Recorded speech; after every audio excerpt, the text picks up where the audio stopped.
Chapter R. The Redemption of Bao, the Beautiful Woman, and King Yu's Trick with Beacon Fires. A long time ago, King Xin of Zhou went hunting in the eastern fields. Suddenly, he saw two spirits, Du Bo and Zoru. They had come to take revenge. After that, the king became very sick. Whenever he closed his eyes, he saw the ghosts haunting him. He knew he would not recover. No medicine could save him. 3 days later, his illness worsened. At that time, Zhou Gong had retired, and Zhong Shanfu had passed away. The king called his trusted ministers, Yin Jifu and Zhao, who arrived at his bedside. They bowed deeply and waited. The king, weak but determined, spoke. I have ruled for many years. Thanks to you, peace has lasted. But now, my time is over. My son, Crown Prince Gongni, is grown, but he lacks wisdom. Help him, guide him, protect our land. The ministers swore their loyalty. They left the palace, deep in thought. Outside, they met the grand historian Boyang Fu. Zhao, who whispered, "Do you remember the old rhyme about arrows?" The king saw a ghost shooting red arrows at him. He will not survive. Boyang Fu frowned. I have seen dark omens in the sky. Trouble is coming, not just for the king, but for the entire kingdom. Yin Jifu disagreed. Fate is strong, but human effort matters too. If we do nothing, what is the point of leadership? But fate could not be changed. That night, King Shen passed away. The queen quickly ordered that Prince Gongni be crowned. He became King Yuanfang of Zhou, a poem in honor of King Shen. O illustrious King Shen, your virtue shines through the ages. Your might shakes the distant lands, dispelling omens with righteous rule. Guided by noble kin, you raised the banner of revival. The fall of Zhou begins. King Yuanfang was cruel and selfish. He cared little for his people and only wanted entertainment. At first, Sun Ho, an important minister, tried to advise him. But the king ignored all warnings. He focused on wine, women, and pleasure. Soon, many loyal ministers left the court, and the kingdom grew weak. One day, grand historian Boyang Fu saw strange signs in the sky. The stars were dim, and the heavens seemed disturbed. Zhao Shudai, another minister, warned the king. The rivers are drying up. The mountains are shaking. These are signs of great danger. You must act now, govern wisely, protect your people. But the king laughed. Mountains shake, rivers dry. These are just natural events. Why worry? Soon after, a massive earthquake struck the land. Houses collapsed. Farmers lost everything. The people suffered. Yet King Yuanfang did nothing. He focused only on his own desires. The ministers sighed. A kingdom without wise leadership will surely fall. Zhao Shudai, filled with loyalty and concern, desperately wanted to warn the king. But he had no chance.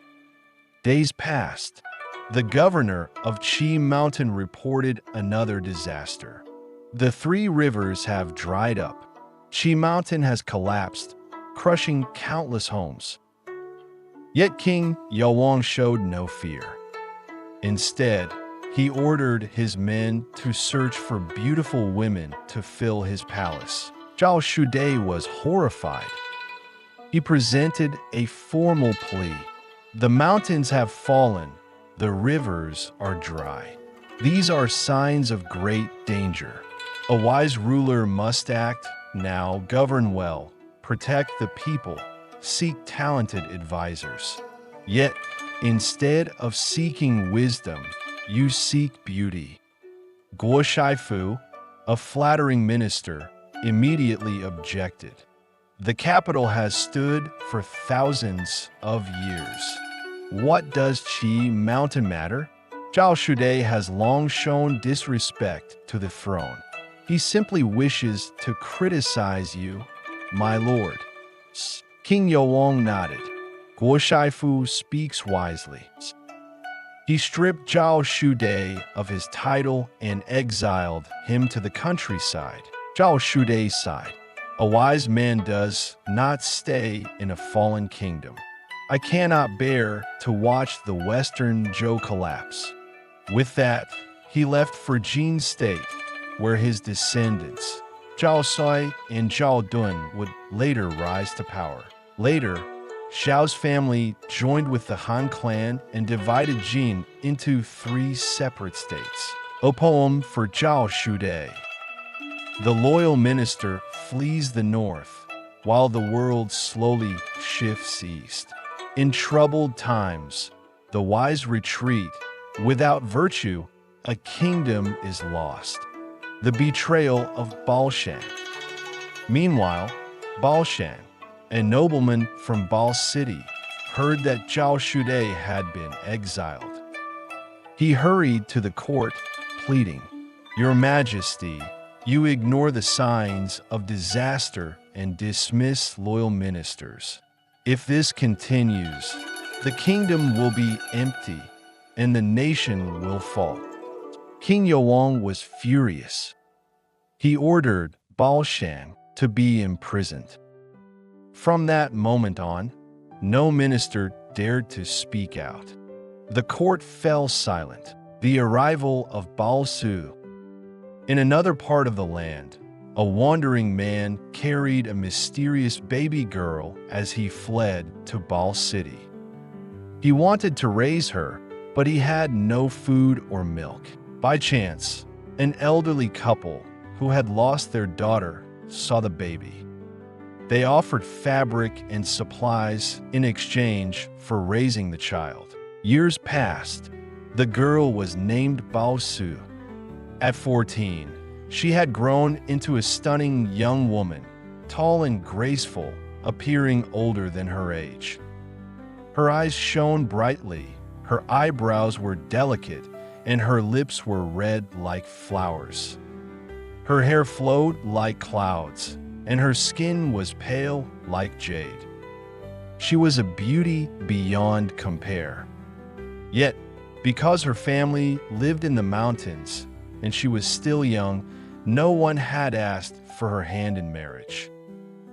A poem for Bao Sis beauty. Her beauty shines like the moon at night. Her smile melts the coldest hearts. A flower unseen, hidden in the hills, awaiting fate to change her life. One day, Hongde, the son of Balshan, went to a rural village on an errand. As he walked past a well, he saw a young woman fetching water. Even though she wore simple village clothing, her beauty shone through. Hongde was stunned. Such an incredible beauty in this remote place. He thought to himself, "My father has been imprisoned in Hao capital for 3 years and has not been released. If I present this woman to the king, perhaps I can win my father's freedom." Hongde asked around the village, learning her name was Balsur. He hurried home to his mother and said, "Xing Hao, my father was punished for speaking the truth, but he committed no unforgivable crime. The king, however, has become indulgent and seeks beautiful women for his palace. Bao Su is extraordinarily beautiful. If I offer her to the king, we may secure my father's release, just like Sang Yishan once freed King Wen." His mother agreed. If this can free your father, we will not hesitate to spend our wealth. Go at once. Hongde then visited Bao Si's home and offered 300 bolts of fine silk to take her back with him. He bathed her in fragrant water, fed her with luxurious foods, dressed her in elegant embroidered robes, and taught her courtly etiquette. Then he brought her to Hao capital. Using gold and silver, he bribed palace officials, asking them to present her to the king. My father, Bao Shan, knows he deserves death for his crime. I, Hongde, mourn for my father. I offer this beautiful woman, Bao Su, to his majesty, hoping to redeem my father's sins. I beg for mercy. King Yuanfang immediately summoned Bao Su to the palace. She stepped forward gracefully and bowed. When the king lifted his eyes, he was captivated. Her presence was unlike anything he had ever seen. Her gaze shimmered like moonlight. Her beauty radiated like the sun. King Yuanfang was overjoyed. The women presented from across the land, none compared to her. Without informing Queen Sun Ho, he placed Bao Su in a separate palace and immediately pardoned Bao Shan, restoring his title. That night, King Yuanfang shared his chamber with Bao Su. Their joy was beyond words. From then on, they sat together, stood together, drank together, and ate from the same plate. For 10 days, the king did not attend court. Ministers waited at the palace gates, hoping to see him, but he never appeared. One by one, they left, sighing deeply. This was the 4th year of King Yuanfang's reign. A poem for King Yuanfang's folly. A treasured flower now rests in the king's hand, yet beauty alone cannot save the land. The carefree ruler ignores the fate ahead, as golden fields prepare for death. Since King Yuanfang had taken Bao Su into his palace, he became completely infatuated with her. He spent all his time with her in the Jade Tower and had not visited Queen Sun Ho for 3 months. Soon, news of this reached Queen Sun Ho. She was furious. One day, unable to tolerate the insult any longer, she gathered her attendants and stormed into the Jade Tower. She arrived just as King Yuanfang and Bao Su were sitting closely together, their knees touching. Yet, the king did not rise to greet her. Queen Sun Ho's anger exploded. What filthy woman dares pollute the royal palace? Fearing she might strike Bao Su, King Yuanfang shielded her and replied, "This is my new concubine. She does not yet hold a title, so she has not greeted you. There is no need for anger." Queen Sun Ho cursed at them and stormed out of the Jade Tower, furious. After she left, Bao Su asked, "Who was that woman?" King Yuanfang replied, "She is the queen. You should go and greet her properly." Bao Su remained silent, showing no intention of obeying.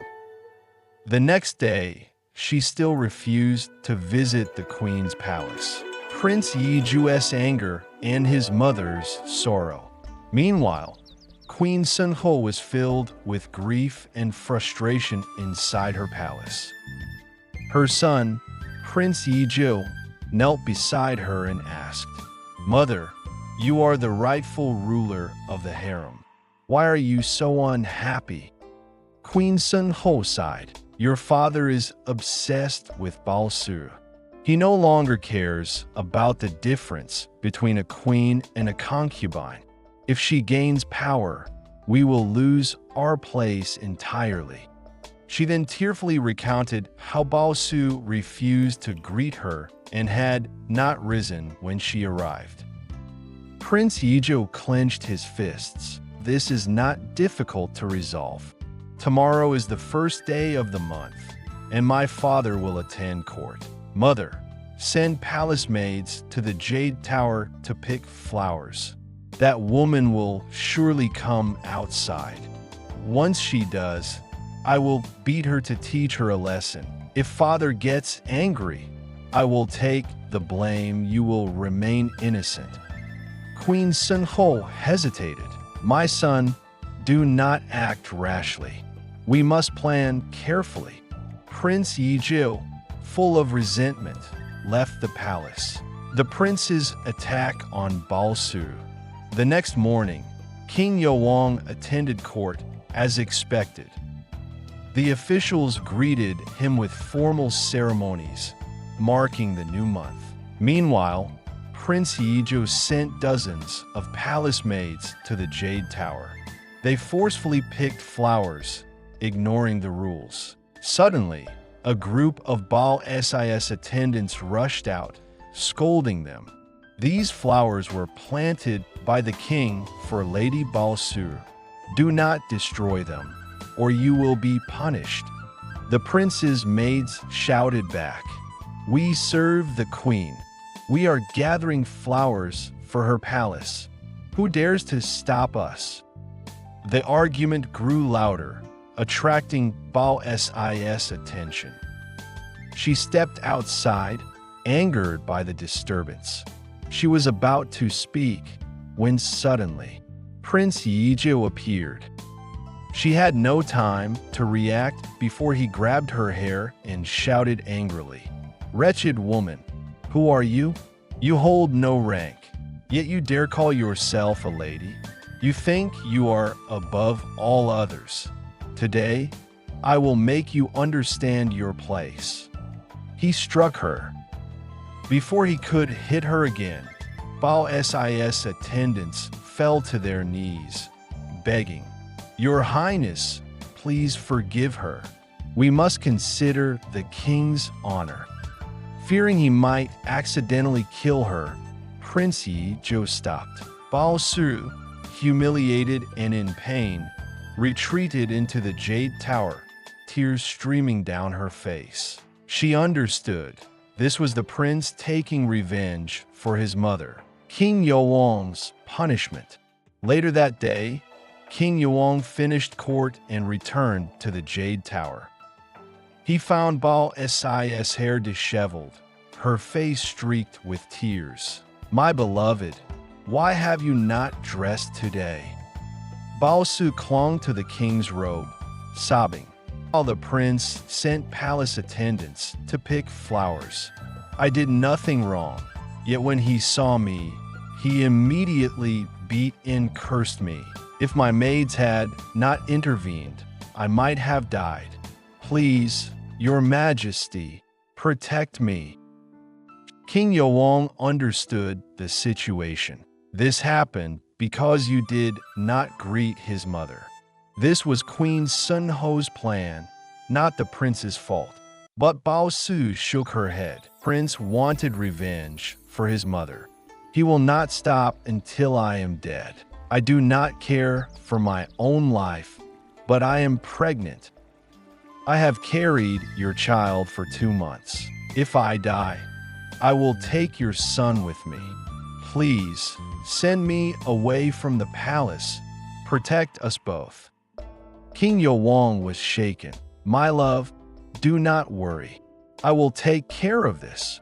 That same day, he issued a decree. While Prince Yizhou is too reckless and disrespectful, he will be sent to Sun State under the supervision of Duke Sun. All officials responsible for his education, his tutors and advisors, are dismissed.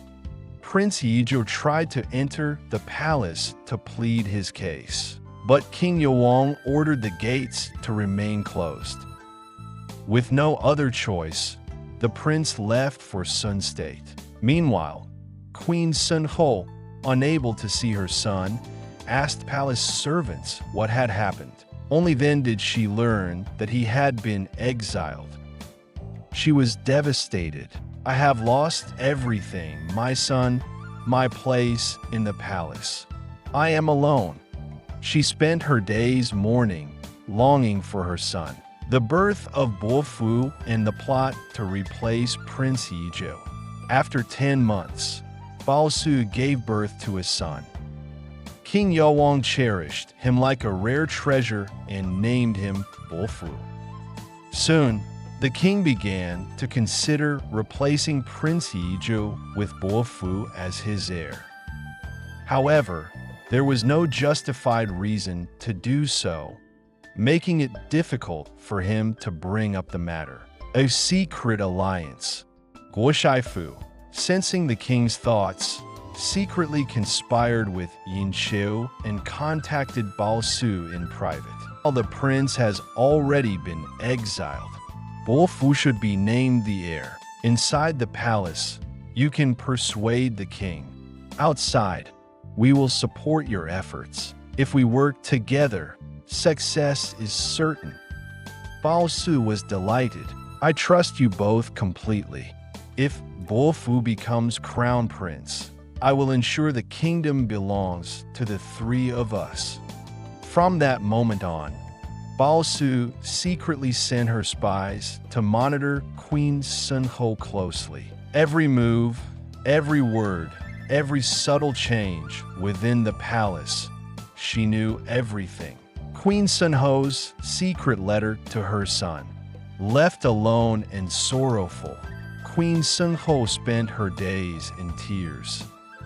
One day, a trusted palace attendant, knowing her grief, knelt before her and said, "Your Majesty, if you miss the prince so much, why not write him a secret letter? Send it to Sun State, asking him to formally express regret. If the king is moved, he may recall the prince. Then, mother and son can be reunited." Queen Shi Huang sighed. "Your idea is good, but I have no one to deliver the message." The attendant responded, "My mother, Wenjie, is skilled in medicine. If your majesty pretends to be sick and summons her, she can take the letter out and my brother can deliver it safely." Queen Shi Huang agreed. She wrote a letter detailing her suffering. "The king has been blinded by a wicked woman. I am separated from my son. Now, she has given birth, and her power grows stronger. My son, write to the king, express regret and beg for forgiveness. If heaven grants your return, we shall reunite and plan for the future." After finishing the letter, she pretended to fall ill, lying in bed. She summoned Wenjie, asking her to check her pulse. As soon as Wenjie arrived, the queen handed her the letter in secret and whispered, "Deliver this to Sun State immediately. Do not delay." To conceal the message, she also gifted 2 bolts of fine silk to Wenjie. Wenjie carefully hid the letter, holding the silk in her hands, and exited the palace. The betrayal and Wenjie's execution. But Bao Su had already received word of Queen Shi Huang's plan. This must be a secret message to the prince. Search Wenjie before she leaves, and we will know the truth. At the palace gates, the guards stopped Wenjie. "Where did this silk come from?"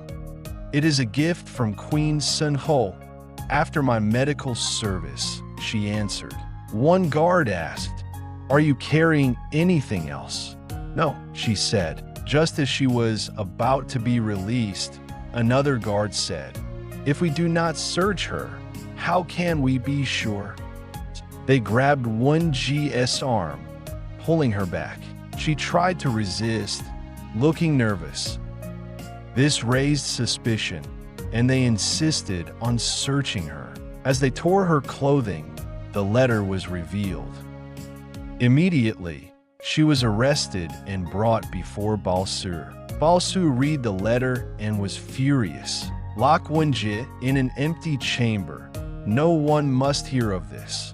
She then tore the silk into tiny shreds in anger. King Yuanfang's ruthless decision. Later, King Yuanfang entered the palace, noticing the shredded silk scattered across the table. What happened here?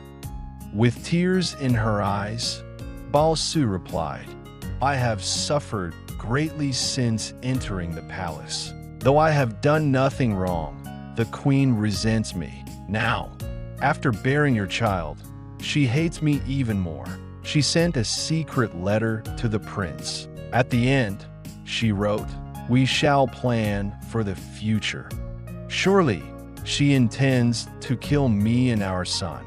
Please, Your Majesty, protect us. She then handed him the letter. King Yuanfang recognized Queen Sun Ho's handwriting. Who carried this message? Bao Su gestured. Wenjie is here. The king immediately ordered her to be brought forward. Without hesitation, he drew his sword and cut her down, killing her instantly. A poem of tragic fate. She never sent her message away, yet her blood still stained the blade. If one asks of the prince's fate, remember Wenjie, the first to fall. Bao Sis manipulation and the fall of Queen Sun Ho. That night, Bao Su played the role of a distressed lover, weeping before King Yuanfang. My lord, my son and I are in danger. The prince holds our lives in his hands. King Yuanfang frowned. I am the ruler. How can the prince threaten you? Bao Su continued, sobbing. After your reign ends, the prince will surely take the throne. But Queen Sun Ho curses us daily in her palace. If she and her son gain power, my child and I will perish without a place to be buried. She cried even louder, her tears flowing. King Yuanfang sighed. I wish to remove the queen and prince, but I fear the court will oppose me. What can be done? Bao Su smiled slyly. When a ruler follows his ministers, he is weak. When ministers obey the ruler, the kingdom thrives. Announce your decision before the court. Let them debate, and we shall see where their loyalty lies. King Yuanfang nodded. You speak wisely. That night, Bao Su secretly sent messengers to inform Guo Shifu and Yin Qiu of the plan, instructing them on how to respond. The court's corruption. The next morning, after court ceremonies ended, King Yuanfang summoned his ministers. He declared, Queen Sun Ho is jealous and resentful. She curses me daily. How can such a woman be the mother of the nation? Should she not be punished? Guo Shifu immediately agreed. Although she is the head of the harem, punishment is unwise. However, if her virtue does not match her position, she should be removed. A new queen should be chosen, one with great wisdom, to bring prosperity to the empire. Yin Qiu followed. I have heard that Lady Bao Su is virtuous and dignified. She is worthy of becoming queen. King Yuanfang hesitated, but the prince remains in Sun state. If I dismiss the queen, what shall I do with him? Guo Shifu spoke again. A mother gains power through her son, and a son gains prestige through his mother. The prince has lived in exile for too long. His role as crown prince is meaningless. If we dismiss his mother, why keep this son? We shall support Bo Fu as the new heir. This is the fate of the kingdom. The downfall of Queen Sun Ho and Prince Yizhou. King Yuanfang was overjoyed. Immediately, he issued a decree. Queen Sun Ho shall be banished to the cold palace. Prince Yizhou is stripped of his title and made a commoner. Lady Bao Su shall become queen, and Bo Fu will be named crown prince. Anyone who protests will be seen as an enemy of the throne and will face severe punishment. This was the 9th year of King Yuanfang's reign. The court fell into silence, knowing the king had made up his mind. To oppose him would bring death, so none spoke. However, Grand historian Bo Yangfu sighed deeply. The foundations of loyalty and morality have crumbled. The fall of Zhou is certain. That day, he resigned from his position. Many ministers followed his example, abandoning their posts. The court was left only with corrupt officials, Yin Qiu, Guo Shifu, and their allies. Meanwhile, King Yuanfang and Queen Bao Su spent their days lost in pleasure, ignoring the world outside the palace. A poem for the fall of Zhou. Virtue fades, loyalty dies, an empty court, silent cries. Pleasure blinds the ruler's sight, while chaos rises in the night. The beacon fire trick, a foolish act for a single laugh. Even though Bao Su had become queen and enjoyed King Yuanfang's exclusive favor, she never once smiled. Desperate to please her, King Yuanfang gathered musicians, drums, strings, flutes, and dancers to perform before her. Yet she remained indifferent. King Yuanfang asked, "My love, do you dislike music? What pleases you?" Bao Su sighed, "I like nothing, but I remember that the sound of tearing silk is quite satisfying." King Yuanfang laughed. "If you enjoy that sound, why did you not tell me sooner?" Immediately, he ordered the treasury to deliver 100 bolts of silk daily, so palace maids could tear them apart to entertain her. Yet, despite hearing the ripping silk each day, Bao Su still did not smile. King Yuanfang asked again, "Why do you not laugh?" Bao Su simply replied, "I never laugh." Determined to make her smile, King Yuanfang issued a decree. Anyone who can make the queen laugh shall be rewarded with 1,000 gold pieces. The beacon fire plot. Guo Shifu stepped forward with a plan. Long ago, King Shen feared invasion from the Western Zhou tribes. To prepare for emergencies, he built 20 beacon towers at Mount Li and placed large war drums throughout the region. If enemies attacked, these towers would send smoke signals, and the nearby lords would send reinforcements. But now, the land is peaceful. The beacons remain silent. If your majesty wishes to make the queen laugh, you should take her to Mount Li. At night, light the beacon fires. The neighboring lords, thinking war has come, will rush to aid you, only to find no threat. Seeing them panic for nothing will surely amuse the queen. King Yuanfang was thrilled. This plan is excellent. Immediately, he and Queen Bao Su traveled to Mount Li, setting up a grand feast at Li Palace. The foolish fire. At sunset, King Yuanfang ordered the beacon fires to be lit. At that moment, Zhong Baiyu, a respected official, rushed forward in alarm. "Oh, your majesty!" The beacon towers were built by King Shen to signal danger and earn the trust of the lords. If you light them without cause, it will become a meaningless trick. One day, if true danger comes, and you send these signals, the lords will not believe you.